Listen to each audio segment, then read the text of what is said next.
Assalamualaikum warahmatullahi wabarakatuh. Selamat pagi teman-teman. Saya di sini ingin memperkenalkan diri terlebih dahulu. Saya Novia, NIM E8920200002, semester 3. Saya dari Prodi PG Fisika, mata kuliah Statistika. Materi yang akan saya jelaskan untuk pagi hari ini adalah tentang uji normalitas. Apakah teman-teman tahu apa yang dimaksud dengan uji normalitas? Baik, jika tidak ada yang mengetahui, maka saya akan melanjutkan menjelaskan. Uji normalitas adalah sebuah uji yang dilakukan dengan tujuan untuk menilai sebaran data pada sebuah kelompok data atau variabel. Apakah sebaran data tersebut berdistribusi normal ataukah tidak? Data dikatakan berdistribusi normal apabila tidak mempunyai perbedaan yang signifikan atau yang baku dibandingkan dengan normal baku.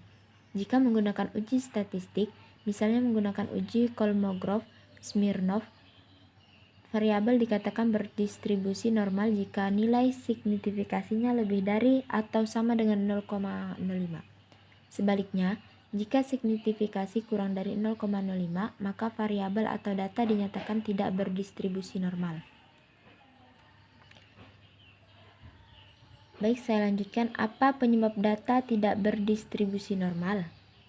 Penyebab data tidak berdistribusi normal adalah terutama adanya data ekstrem atau data pecicilan yang biasa disebut dengan istilah outlier. Dengan adanya outlier tersebut, maka sebaran data bisa menjadi condong ke kiri atau condong ke kanan, di mana jika sebaran data ini kita nilai secara visual, misalnya menggunakan histogram, maka seharusnya data yang berdistribusi normal akan membentuk sebaran seperti lonceng menghadap ke atas. Saya lanjutkan. Cara mendeteksi residual berdistribusi normal atau tidak. Yang pertama, kita bisa menggunakan dengan analisis grafik, dan yang kedua dengan analisis statistik. Baik, analisis grafik. Analisis grafik, jika data menyebar di sekitar garis diagonal atau grafik histogramnya menunjukkan pola distribusi normal, maka model regresi memenuhi asumsi normalitas. Jika data menyebar jauh dari diagonalnya dan atau tidak mengikuti arah garis diagonal atau grafik histogram tidak menunjukkan pola distribusi normal, maka model regresi tidak memenuhi asumsi normalitas. Itu adalah analisis grafik. Yang kedua, analisis statistik, yaitu dari metode chi-square dalam uji normalitas, atau biasa disebut juga dengan uji goodness of fit distribusi normal. Metode chi-square atau X2 untuk uji goodness of fit distribusi normal menggunakan pendekatan penjumlahan penyimpanan data observasi tiap kelas dengan nilai yang diharapkan. Uji chi-square seringkali digunakan oleh para peneliti sebagai alat uji normalitas. Rumus uji normalitas dengan chi-square yaitu X pangkat 2 sama dengan sigma buka kurung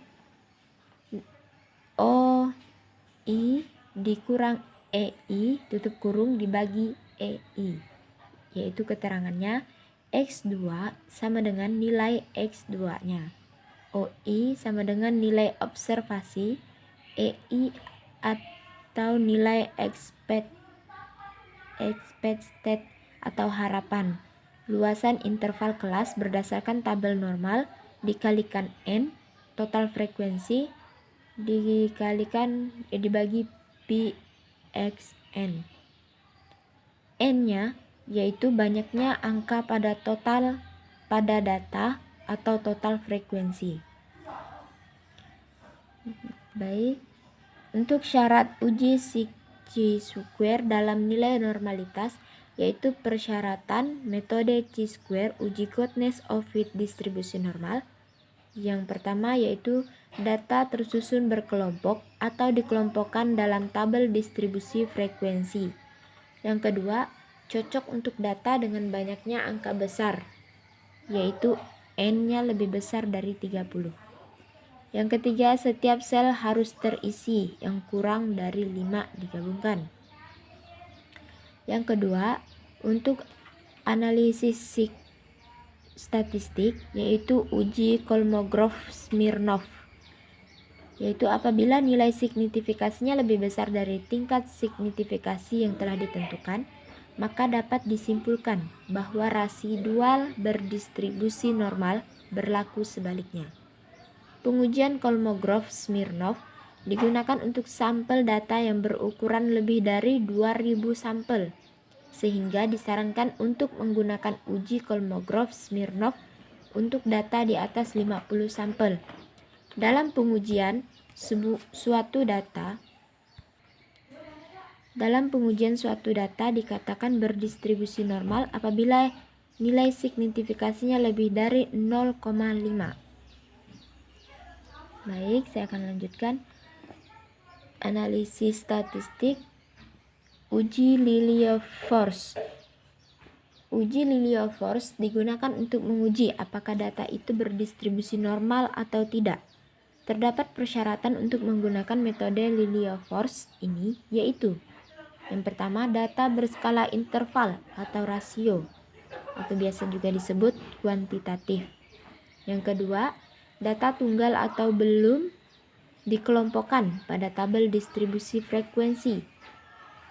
Yang ketiga, dapat untuk N besar maupun N kecil.